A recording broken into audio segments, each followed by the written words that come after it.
आज आलोय आपण शेनवडीमध्ये. तर हनुमान केसरी यात्रेनिमित्त भव्य दिव्य दुसरा बैल मैदान आहे.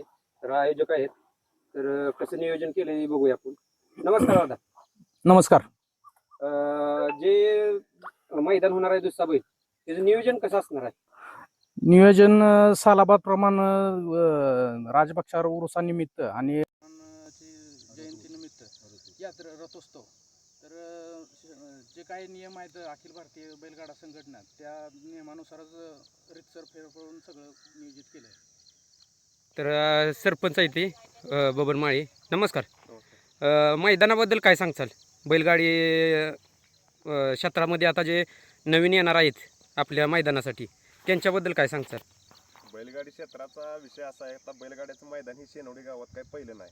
सालाबाप्रमाणे दरवर्षी शेनवडी गावची 2-3 मैदानं कायमच असते ती. यावर्षी सुद्धा यात्रेचं मैदान म्हणजे गावाचं मैदान एकदम पारदर्शक आणि क्लिअरच असते.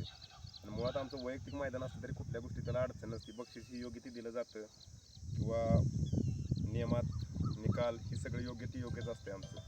त्यामुळे त्याच्यात काय दुमतच नाही. बक्षीस कसे राहणार?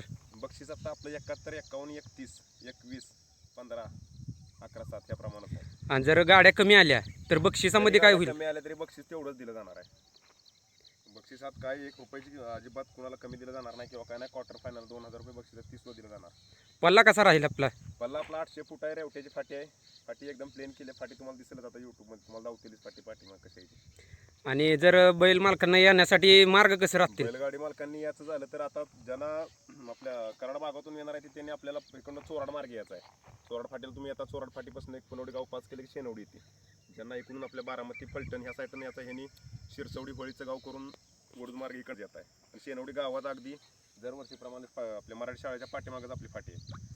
जर आता ऊन आहे तर बैलांसाठी काय केलेलं आहे? बैलांचा विषय कसा आहे, आता जर आता नोंदी फक्त काय करायचं, बैलगाड्याची विनंती आहे की बैलगाड्या तुम्ही आपल्या जेवढ्या लवकर नोंदवता तेवढ्या लवकर नोंदवा. जर गाड्या आम्हाला बऱ्यापैकी जर जमल्या तर आम्ही आदल्या दिवशी संध्याकाळीच लॉट काढू गाड्यांचं नियोजन करून. जर गाड्या संध्याकाळी लॉट निघलं तर आपल्याला सकाळ मैदान लवकर चालू करता येईल. का तर आता उन्हाचा पारा जास्त आहे, बैलांना बिनाकारणाचा त्रास नको. जर मैदान सकाळी लवकर चालू केलं तर आपण 8 ते 12 गाड्या गटबीट काढून घेऊ, म्हणजे पळवून घेऊ. 12 ते 2 बल 1-2 तास उन्हाची आपण विश्रांती घेऊ आणि त्याच्यानंतर सेमी फायनल आपण चालू करू.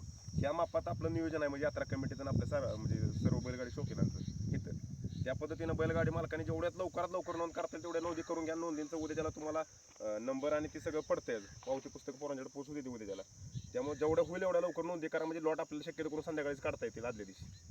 तर सदस्य आहेत रवी गोडके. काय सांगताल, मैदान कसं राहील? मैदान दरवर्षीप्रमाणे काहीच टेन्शन येणार नाही. तिथं पाण्याची पण उत्तम सोय केलेली आहे. आणि दिवसभर राहण्यापेक्षा आमचे सहकारी बबन माळी यांनी सांगितल्याप्रमाणे आदल्या दिवशी जर नोंद झाली तर आम्ही 12 वाजेपर्यंत 8 ते 12 या वेळेत गाड्या पळवू आणि 12 नंतर पुन्हा थोडी विश्रांती म्हटलं तर आपण यात्रा कमिटीतर्फे देऊ बैलांना पण, आणि उन्हाचा थोडा त्रास कमी होईल. त्यासाठी बैल मालकांना काय सांगताल की नोंदी करण्यासाठी? लवकर करायला त्यांना सांगतोय की आदल्या दिवशी सगळ्यांनी, म्हणजे लॉट आदल्या दिवशी सगळ्यांचे निघतील. म्हणजे उद्यापासूनच नोंद करायला सुरुवात होते. लवकर आपण पळवून दुपारी थोडी रेस्ट घ्यायला येईल. उन्हाची बैलांना पण त्रास होणार नाही, लोकांना पण त्रास होणार नाही. तरी बैल मालकांनी याची नोंद घ्यायची आहे. आयोजकांनी जसं सांगितलंय त्याप्रमाणे होईल. तुम्हाला फाटीचा व्हिडिओ पण टाकला जाईल. तरी ऑनलाईन नोंद लवकरात लवकर करून घ्यायची आहे.